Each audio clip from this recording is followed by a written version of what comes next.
All right, today we're going to tackle one of trigonometry's weirdest-looking graphs, the cosecant function.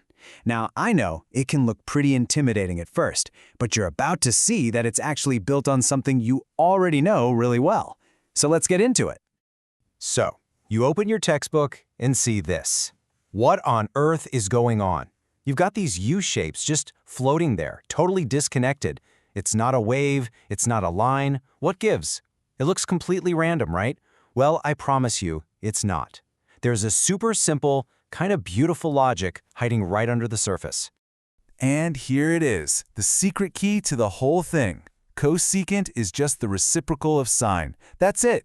CSX equals 1 over sine x. This one simple relationship, it's everything. It's what unlocks this entire graph. Every single weird feature we just saw, it all comes directly from this simple idea. So because cosecant is so locked in with sine, we can do something really cool. We don't have to plot this thing point by painful point from scratch. No way. Instead, we can use the good old sine wave, something we already know, as a kind of shadow or a blueprint. We're going to call it a guide curve, and we're going to build the cosecant graph right on top of it. And this is the crucial part, so listen up. You already have the most important skill you need. Seriously, if you can sketch a basic sine wave, you are like 90% of the way there. We're just going to tack on a couple of little steps to what you can already do. Okay, let's break this whole thing down into a super simple, repeatable blueprint. There are really only 3 steps to get you from a blank page to a perfect cosecant graph. Let's walk through them. All right, here's the entire game plan all on one slide. Step 1. Just lightly sketch in your guide curve, a simple dashed sine wave. Easy enough. Step 2. Look for everywhere that sine wave hits the x-axis, where sine is 0. At each of those spots, draw a vertical dotted line. Those are your asymptotes. And finally, step 3. Go to the very top of each hill on the sine wave and draw a U-shape opening up. Then go to the bottom of each valley and draw a U-shape opening down. And that's it. You've literally just graphed cosecant. But you might be asking, why? Why do we draw those vertical lines? Well, it all goes back to that formula. Remember, cosecant is 1 divided by sine. So what happens when sine is 0? You get 1 divided by 0, and we all know you can't do that in math. It's undefined. So the graph can never ever touch those lines. It just shoots off toward infinity to avoid them. And that happens every single time the sine wave crosses the x-axis, at 0, at pi, at 2 pi, you name it. Okay, so now that we know how to sketch this thing, let's get a little more formal.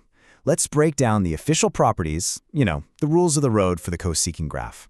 First up, the period. It's 2 pi, which makes sense, right? It's just following its guide, the sine wave. It does one full cycle, one u up and one u down, every 2 pi. The asymptotes, we already nailed those. They happen at every multiple of pi.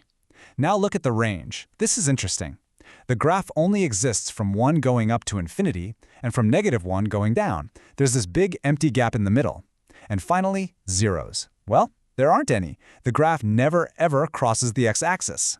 Okay, theory is great and all, but let's plug in some actual numbers and see how this works. This is really going to connect the formula we talked about to the picture we've been drawing. All right, let's try finding the cosecant of pi over 2. So, on our sine guide curve, that's the very peak, right? We know sine of pi over 2 is just 1. So, cosecant is 1 divided by 1, which is 1. And now, look at the graph. That point, right at pi over 2, 1, it's the exact bottom of that upward-facing u. It lines up perfectly. Okay, let's do another one. How about cosecant of pi over 6? We know from our unit circle that the sine of pi over 6 is 1/2. So the cosecant is 1 divided by 1/2. And remember, when you divide by a fraction, you just flip it over and multiply. So it's 1 times 2, which gives us 2. And this really shows you how it works.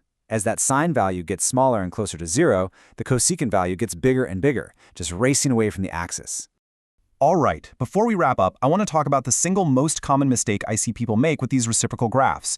It's a really simple mix-up, but man, it can throw your whole graph off.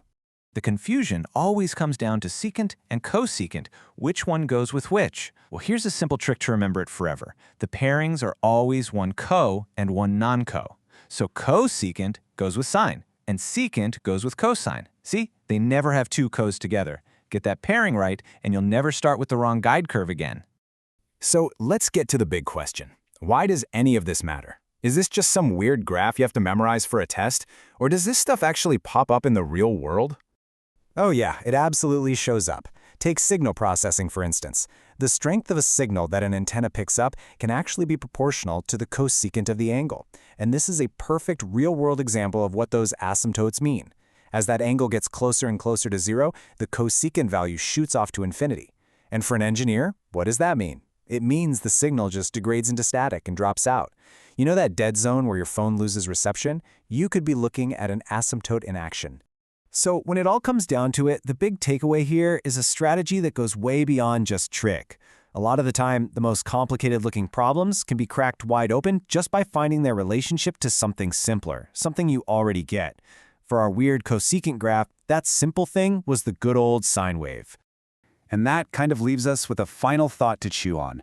We just peeled back the layers of a really complex-looking graph and found a super simple rule hiding inside. It really makes you wonder, doesn't it? What other complicated ideas out there are just hiding a simple secret, waiting for us to find it?